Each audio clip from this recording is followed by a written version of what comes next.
Hi viewers, ఈరోజు మనం group 2 అభ్యర్థులకు ఉన్నటువంటి సందేహాలన్నింటినీ నివృత్తి చేసుకోవడానికి గ్రూప్ 2 క్లాసులన్నింటినీ కూడా వారి ఛానల్ ద్వారా, అనిల్ ట్యూషన్ అనే ఛానల్ ద్వారా మనకి అనేకమైన క్లాసులు అందిస్తున్నటువంటి అనిల్ కుమార్ గారిని కలవడం జరిగింది. ఈరోజు వారి ద్వారా మనకు ఉన్నటువంటి సందేహాలని ఈరోజు వారిని అడిగి తెలుసుకుందాం. సార్ నమస్తే అండి. నమస్తే అండి. సార్, ఈరోజు గ్రూప్ 2 రాసినటువంటి అభ్యర్థులందరికీ కూడా ఉన్నటువంటి మెయిన్ సందేహం ఏంటంటే కట్ ఆఫ్ అనేది ఎంత ఉంటుంది అని ప్రతి ఒక్కరు కూడా, ప్రతి అభ్యర్థి కూడా వాళ్ళు చాలా ఇబ్బంది ఫీల్ అవుతున్నారు. దీనికి సంబంధించి మీరు ఏం చెప్తారు? అంటేనండి, ఒకటండి, కట్ ఆఫ్ అంటే ఏంటంటే అది మనం ఎప్పుడు కూడా డిసైడ్ చేయలేం కట్ ఆఫ్ అనేది. ఎందుకంటే లాస్ట్ టైం గ్రూప్ 2 చూసుకున్నట్లయితే కనుక మన కట్ ఆఫ్ దాదాపుగా 150 మార్కులకి 80 మార్కులు పైగానే ఉంది. ఎందుకంటే అప్పుడు ఉన్నటువంటి స్టాండర్డ్ కానీ అప్పుడు సెట్ చేసినటువంటి పేపర్ లెవెల్ అనేది కొద్దిగా ఈజీగా ఉంది కాబట్టి కట్ ఆఫ్ అనేది మీకు అప్పట్లో 80 వచ్చింది. కానీ ప్రజెంట్ ఏంటంటే గ్రూప్ 2 స్టాండర్డ్ పేపర్ అనేది వెరీ డిఫికల్ట్గా వచ్చింది.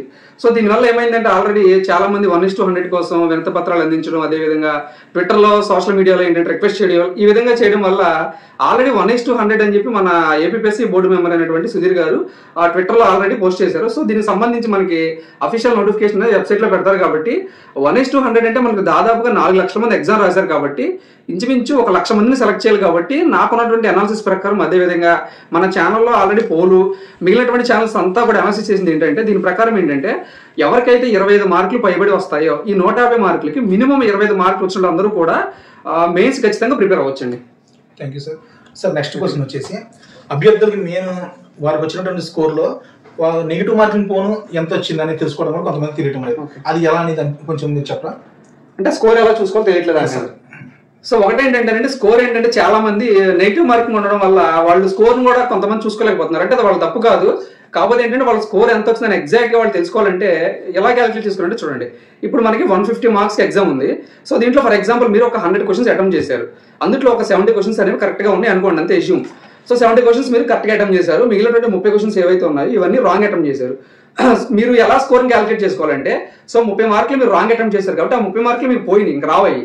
అదేవిధంగా దానికి పోయిన వాటిలో కూడా మీకు నెగిటివ్ మార్కింగ్ ఉంది, 1/3 నెగిటివ్ మార్కింగ్ ఉంది. కాబట్టి మీకు ఏమవుతుందంటే ఆ 1/3 అంటే ఏంటి, 30/3 అంటే ఎంత, 10 మార్క్స్ అనేవి పోయినాయి. ఈ 10 మార్క్స్ దేంట్లోంచి పోతాయి అంటే మీకు ఏదైతే కరెక్ట్గా మీరు క్వశ్చన్స్ అటెంప్ట్ చేశారో ఆ దాంట్లో నుంచి మీరు నెగిటివ్ మార్క్స్ అనేది తీసేయాలి. కాబట్టి సో ఆల్రెడీ 70 క్వశ్చన్స్ రైట్ అయినాయి. ఈ 10 మార్క్స్ కూడా దాంట్లో తీసేస్తే మీకు టోటల్గా ఒక 60 మార్కులు వచ్చినట్టు అనమాట. సో ఆ విధంగా మీరు స్కోర్ని క్యాలిక్యులేట్ చేసుకోవాలి. ఓకే సార్, ఇప్పుడు ప్రిలిమ్స్ ఎగ్జామ్ జరిగి ఆల్మోస్ట్ 1 మంత్ కంప్లీట్ అవుతుంది.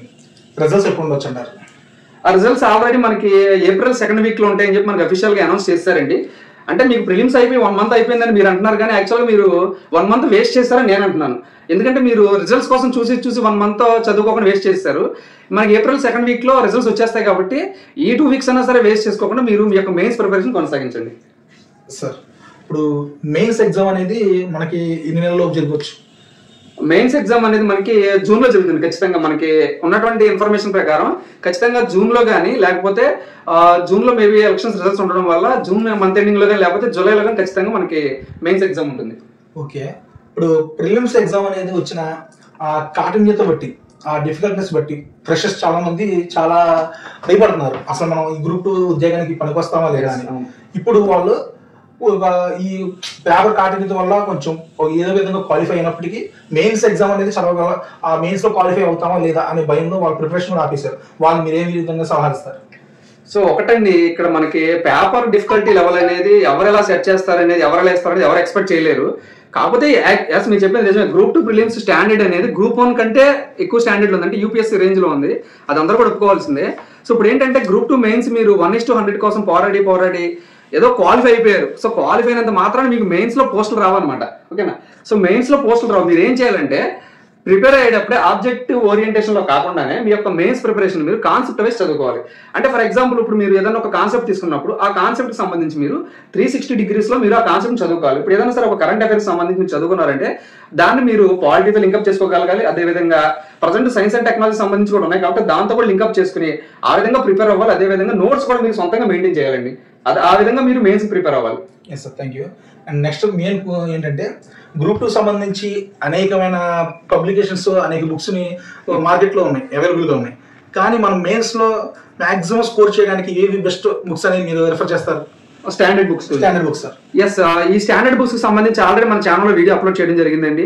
ఆల్రెడీ ఏపీ హిస్టరీకి సంబంధించి మీకు జోగినేట్ బుక్, అదేవిధంగా ఇండియన్ పాలిటిక్స్ సంబంధించి లక్ష్మీకాంత్ కానీ లేదా ప్రభాకర్ రెడ్డి బుక్ కానీ, ఎకానమీకి సంబంధించి చిరంజీవి గారి బుక్ కానీ లేదా రమేష్ నాయుడు బుక్ కానీ అన్ని బుక్స్ సంబంధించిన వీడియో మన ఛానల్లో ఉందండి ఆల్రెడీ. సో మీరు ఆ వీడియో చూడడం ద్వారా ఏంటంటే అనేక మందికి ఉపయోగపడే విధంగా నేను ఆ నా యొక్క సబ్జెక్ట్ ఏ విధంగా చదవాలో కూడా నేను ఆ వీడియో ఎక్స్ప్లెయిన్ చేశాను. మీరు ఆ వీడియో చూడండి, మీకు అర్థమవుతుంది. సార్ నెక్స్ట్ గ్రూప్ 2 అనేసరికి చాలా మంది అభ్యర్థులకి మున్సిపల్ కమిషనర్ అండ్ డిప్యూటీ తహసీల్దార్ ఈ 2 పోస్టులు మ్యాక్సిమం తెలిసి ఉంటాయి. చాలా మంది మిగతా పోస్టులు ఏంటి తెలియదు. అసలు గ్రూప్ 2లో ఏమేమి పోస్టులు ఉన్నాయి, వాటి రెఫరెన్స్ ఏ విధంగా పెట్టుకోవాలి, ప్రిఫరెన్స్ అనేది?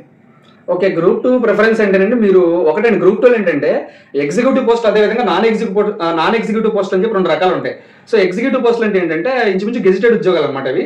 సో నాన్ ఎగ్జిక్యూటివ్ పోస్టులు అంటే ఏంటంటే అవి గెజిటెడ్ ఉద్యోగాలు కాదు, అంటే దానికంటే తక్కువ ఉద్యోగాలు అని చెప్పుకోవచ్చు. కాకపోతే మీకు ఏంటంటే గెజిటెడ్ ఎగ్జిక్యూటివ్ పోస్టులు ఏంటంటే మీకు ఎక్కువగా మున్సిపల్ కమిషనర్ కానీ లేదా డిప్యూటీ తహసీల్దార్ కానీ, అసిస్టెంట్ కమర్షియల్ ట్యాక్స్ ఆఫీసర్ కానీ, అసిస్టెంట్ లేబర్ ఆఫీసర్ కానీ, ఇవన్నీ ఉద్యోగాలు ఉంటాయి అనమాట. సో ఈ యొక్క ఉద్యోగాలు మీరు ఎంచుకునేటప్పుడు ఏంటంటే ఈ ఎగ్జిక్యూటివ్ పోస్టులు ఏవైతే ఉన్నాయో ఏంటంటే కొద్దిగా ఒత్తిడితో అదేవిధంగా సవాళ్లతో కూడుకున్నటువంటి ఉద్యోగాలు అనమాట. నాన్ ఎగ్జిక్యూటివ్ పోస్టులు అంటే ఏంటంటే ఇవి ఎక్కువగా ఏంటంటే సెక్రటరేట్ ఉంది కదా, ఆ సెక్రటరేట్ లో కానీ లేకపోతే జూనియర్ అసిస్టెంట్ ఉంటుంది కదా, జూనియర్ అసిస్టెంట్ సంబంధించిన ఉద్యోగాలు అనమాట. సో మీకు దేంట్లో ఇంట్రెస్ట్ ఉంది, మీరు అడ్మినిస్ట్రేషన్ సైడ్ ఇంట్రెస్ట్ ఉందా, లేకపోతే ఓన్లీ మీరు జూనియర్ అసిస్టెంట్ స్టాండర్డ్ అంటే ఎక్కువగా మేము వర్క్ ని ప్రెజర్ చేయలేము, పొలిటికల్ గా ఎక్కువగా మేము వర్క్ చేయలేము అనుకుంటే కనుక మీరు ఆ విధంగా పోస్టల్ ప్రిఫరెన్స్ అనేది తీసుకుంటే బాగుంటుంది నా అభిప్రాయం. Okay sir. నెక్స్ట్ వచ్చేసి ఇంకా ప్రిలిమ్స్ పేపర్ టఫ్నెస్ బట్టి నెక్స్ట్ మెయిన్స్ పేపర్ కూడా అదే విధంగా ఉంటుందని చెప్పి మరి అభ్యర్థులు ఏమైనా టెన్షన్ పడుతుంటారు కదా, వాళ్ళందరికీ మీరు ఎలాంటి సహాయం ఇస్తారు? సో ఒకటేంటేనండి, మెయిన్స్ పేపర్ కూడా ఖచ్చితంగా ఇదే రేంజ్ లో ఉంటుందండి. ఎందుకంటే మనం ఇది స్టాండర్డ్ ఆల్రెడీ మనకి ఏపీలో జరిగేటువంటి ప్రజెంట్ ఎగ్జామ్స్ ఏవైతే ఉన్నాయో already sub inspector of exams సంబంధించి కూడా క్వశ్చన్ పేపర్ చూడడం జరిగిందండి. సో ఆ స్టాండర్డ్ అనేది ఆల్మోస్ట్ గ్రూప్ 1 స్టాండర్డ్ లో ఉంది. సో గ్రూప్ 2 ఎగ్జామ్ స్టాండర్డ్ కూడా మీకు ఆల్మోస్ట్ అలాగే ఉంది కాబట్టి మెయిన్స్ ఎగ్జామ్ కూడా మీకు అలాగే ఉంటుంది, అందులో ఏ డౌట్ లేదు. కానీ మీరు ప్రిలిమ్స్ లో ఏదైతే తప్పులు చేశారో అది ఎట్టి పరిస్థితుల్లో మెయిన్స్ లో చేయొద్దు. మీరు ఏదైతే ఖచ్చితంగా తెలుసు అనుకుంటున్నారో, ఏదైతే మీరు డ్యామ్ షూర్ అనుకుంటున్నారో అటువంటి క్వశ్చన్స్ మీరు అటెంప్ట్ చేయండి. సో అప్పుడు కట్ ఆఫ్ అనేది చెప్పలేము, అప్పుడు 60 మార్కులకి ఉద్యోగం రావచ్చు లేదా 100 మార్కులకి ఉద్యోగం రావచ్చు. కాబట్టి ప్రిలిమ్స్ లో చేసిన తప్పులు చేయకుండా మీరు కనుక మెయిన్స్ ప్రిపేర్ అవుతే మీకు మంచి మార్కులు వస్తాయి. ఓకే సార్, మీ ఛానల్ ద్వారా ఇప్పుడు గ్రూప్ 2 సంబంధించి చాలా క్లాసులు చెప్పారు, చాలా సబ్జెక్ట్ వైజ్ వెళ్తున్నారు. ఇంకా ఫ్యూచర్ లో ఏ సబ్జెక్టులు చెప్తారు, ఏ క్లాసులు చెప్తారు మన అభ్యర్థులకి మెయిన్స్ ఉపయోగపడేలాగా? అంటే మన ఛానల్ ఏంటంటే ఆల్రెడీ ఎవరైతే యొక్క గ్రూప్ 2 మెయిన్స్ కి ప్రిపేర్ అవుతున్నారో మీరు 0 నుంచి స్టార్ట్ అయినా సరే, మీరు ఇంతవరకు అసలు గ్రూప్ 2 కి సంబంధించి ఎటువంటి నాలెడ్జ్ లేకపోయినా సరే మన ఛానల్లో ఆల్రెడీ ఏపీ హిస్టరీకి సంబంధించినటువంటి వీడియోస్ అనేవి అప్లోడ్ చేయడం జరిగింది. సో దాంతోపాటు ఇండియన్ పాలిటిక్స్ సంబంధించి అంటే ఏంటంటే నేను మీకు వీడియోస్ ఎలా చెప్తానంటే మనకి సిలబస్ లో ఏదైతే పాయింట్స్ ఇచ్చారో, సిలబస్ లో మనకి ఏదైతే పాయింట్ టు పాయింట్ ఇచ్చారో ఆ విధంగా నేను పాయింట్ టు పాయింట్ అనేది మీకు అందరికి అర్థమయ్యే విధంగా సింపుల్ గా నా యొక్క ఓన్ హ్యాండ్ రైటింగ్ తో తెలుగులో మీకు అందరికి అర్థమయ్యే విధంగా మన ఛానల్లో వీడియోస్ ఉన్నాయండి. మీరు ఆ వీడియోస్ ని ఫాలో అవుతూ మీ దగ్గర ఏదైతే స్టాండర్డ్ బుక్స్ ఉన్నాయో ఆ బుక్స్ కూడా చదువుకుంటే కనుక మీకు మంచి మార్కులు రావడానికి అవకాశం ఉంటుంది. ఇప్పుడు మనకి అనేకమైన పోటీ పరీక్షల్లో బ్యాంకింగ్ ఒకటి, ఇప్పుడు ప్రజెంట్ డిఎస్సి, ఇటువంటి ఈ అభ్యర్థులందరూ కూడా ఈ గ్రూప్ 2 సంబంధించి వాళ్ళ ఈ ఎగ్జామ్ రాసి జాబ్ కొట్టుకోవడానికి అవకాశం ఉందంటారా? అయితే కాంపిటేటివ్ ప్రిపేర్ అయ్యే వాళ్ళకి నేను ఇచ్చే సజెషన్ ఒకటేనండి, ఈ యొక్క కాంపిటేటివ్ ఎవరైతే ప్రిపేర్ అవుతున్నారో వీళ్ళందరూ ఒకటే గుర్తుపెట్టుకోండి, మీరు పలానా టైంలో ఈ ఉద్యోగం నాకు వచ్చేస్తుంది అని మీరు ఎప్పుడు అనుకోవద్దు. మీరు ఒక 6 నెలలు టైం పెట్టుకున్నారు అనుకుందాం, ఫర్ ఎగ్జాంపుల్ గ్రూప్ 2 ఒక 6 నెలల్లో ఫినిష్ అయిపోద్దని మీరు అనుకున్నారు అనుకుందాం. మేబీ కోర్టుల కేసుల వల్ల కానీ ఏదో సంథింగ్ జరిగి అది 1 year అవ్వచ్చు, 2 years అవ్వచ్చు. సో మీకు అక్కడ గ్రూప్ 2 రాలేదు అని మీరు ఎప్పుడు అనుకోకూడదు. ఏంటంటే మీరు ఎలాగో గ్రూప్ 2 సంబంధించి ఏదైతే చదువుతున్నారో దానికి సంబంధించి నోటిఫికేషన్స్ డిఎస్సి పడినా సరే మీ క్వాలిఫికేషన్ ఉంటే డిఎస్సి పెట్టుకోండి, లేదా జూనియర్ అసిస్టెంట్ ఉద్యోగాలు పడితే జూనియర్ అసిస్టెంట్ అప్లై చేసుకోండి. ఏ ఉద్యోగానికి సరే మీరు అప్లై చేసుకుని మీ యొక్క ప్రిపరేషన్ ఆపకూడదండి. ఫస్ట్ ఆఫ్ ఆల్ ఏంటంటే మీరు మీ యొక్క ప్రిపరేషన్ ఆపకుండా అలా కంటిన్యూస్ ఎప్పుడైతే మీరు కంటిన్యూ చేస్తారో అప్పుడు మీరు గ్రూప్ 2 రాకపోయినా సరే అట్లీస్ట్ జూనియర్ అసిస్టెంట్ ఉద్యోగం అయినా సరే ఏదో ఒక ఉద్యోగం అనేది ఖచ్చితంగా మీకు వస్తుంది. ఇప్పుడు కోచింగ్ అనేది కొంతమంది విద్యార్థుల్లో ఉండే ఆలోచన ఎలా అంటే హైదరాబాద్ వెళ్ళిపోవడం, విజయవాడ వెళ్ళి వాళ్ళు ఇన్స్టిట్యూట్లు వెళ్ళి కోచింగ్ తీసుకుంటారు, సంవత్సరం 6 నెలలు 7 నెలలు అలాగే. మరి ఇంట్లో ఉండి ప్రిపరేషన్ చేసే వాళ్ళు గ్రూప్ 2 ఉద్యోగం సాధించగలరంటారా? ఎస్ అండి, సాధించవచ్చండి. ఎందుకంటే మనం చూసుకున్నట్లయితే మనకి చాలా మంది కోచింగ్ వెళ్ళాలా లేదని ఒక సందేహంలో ఉన్నారు. అవి ఏంటంటే దాదాపుగా 2020కి ముందు వరకు కూడా ఏంటంటే కోచింగ్కి వెళ్ళాలి ఖచ్చితంగా అని చెప్పి మనకు ఉండేది. బట్ ఇప్పుడు మనకున్నటువంటి యొక్క డిజిటల్ యుగం ఏంటంటే మనకు ప్రతిదీ కూడా అవైలబుల్గా, మనకి యూట్యూబ్లో ప్రతిదీ అవైలబుల్గా ఉంది. కోర్సుకి సంబంధించి కానీ కంటెంట్కి సంబంధించి కానీ మీకు ఎటువంటి డౌట్ వచ్చినా సరే మీకు అనేక మంది మెంటర్స్ ఉన్నారు. వాళ్ళ మెంటర్స్ మీరు డౌట్స్ అనేవి మీరు క్లారిటీగా తెలుసుకోవచ్చు. దాంతోపాటు మీరు స్టాండర్డ్ బుక్స్ తో పాటు మీ యొక్క ఓన్ హ్యాండ్ రైటింగ్ రాసుకోవడం, దాంతో ఏంటంటే మీరు ప్రీవియస్ బిట్స్ ఎప్పటికప్పుడు ప్రిపేర్ అవ్వడం, మీకు ఎన్ని మార్క్స్ వస్తున్నాయి అవన్నీ చూసుకోవడం, ఆ విధంగా కనుక మీరు చూసుకుంటూ వెళ్ళినట్లయితే ఖచ్చితంగా మీకు మంచి మార్కులు రావడానికి అవకాశం ఉంటుంది. Thank you sir. Me valuable time మాకు ఇచ్చి మీ ఛానల్ ద్వారా గ్రూప్ 2 అభ్యర్థులందరికీ వారికి ఉన్న సందేహాలన్నింటినీ నివృత్తి చేసినందుకు మీకు very very thank you so much sir. ఓకేనండి, ఇదండి ఈ రోజు మనకి ఒక గ్రూప్ 2 అభ్యర్థిగా ప్రిపేర్ అవుతున్నటువంటి ఒక అభ్యర్థికి వచ్చినటువంటి సందేహాలు, అదే విధంగా నేను ఇచ్చినటువంటి సూచనలు అనమాట. ఈ యొక్క గ్రూప్ 2 ప్రిలిమ్స్ కి సంబంధించి మీకు ఎటువంటి డౌట్ ఉన్నా సరే, ఎటువంటి డౌట్ అంటే ఎటువంటి బుక్స్ చదవాలని కానీ, లేదా కట్ ఆఫ్ గురించి కానీ, లేదా గ్రేస్ మార్క్స్ అంటే ఏంటి, వీటికి సంబంధించి మీకు ఎటువంటి డౌట్ ఉన్నా సరే కింద కామెంట్ సెక్షన్ లో కామెంట్ చేయండి. వాటిలన్నింటికి కూడా నేను రిప్లై ఇస్తాను. అదేవిధంగా మన ఛానల్లో వీడియోస్ ఉన్నాయండి, ఆ వీడియోస్ మీరు ఖచ్చితంగా చూడండి. ఒకసారి చూసిన తర్వాత మీకు నచ్చితేనే నెక్స్ట్ వీడియో అనేది మీరు చూడండి. ఎందుకంటే నేను చాలా కష్టపడి నా యొక్క ఓన్ హ్యాండ్ రైటింగ్ ద్వారా మీకు ఆ నోట్స్ అనేది అందించడం జరుగుతుంది. మీరు ఆ వీడియో చూసి నచ్చితే కనుక మీకు ఖచ్చితంగా మీ ఫ్రెండ్స్ అందరికీ కూడా షేర్ చేయండి.